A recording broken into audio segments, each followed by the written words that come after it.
నమస్కారం ఘంటారావానికి స్వాగతం. ముందుగా ప్రధానాంశాలు. భద్రాద్రి కొత్తగూడెం జిల్లాలో సీఎం పర్యటన, సన్నబియ్యం లబ్ధిదారుని ఇంట్లో భోజనం చేసిన రేవంత్ రెడ్డి.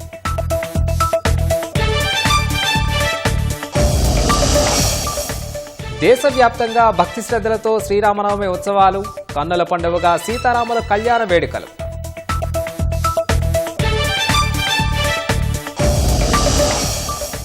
తమిళనాడులోని పాంబన్ వంతెనను జాతికి అంకితం చేసిన ప్రధాని.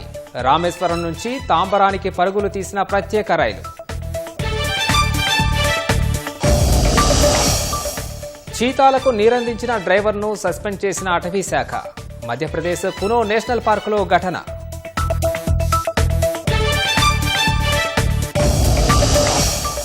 కెనడా పార్లమెంటులో భద్రతా వైఫల్యం. అనుమతి లేకుండా ఈస్ట్ బ్లాక్లో ప్రవేశించిన దుండగుడు.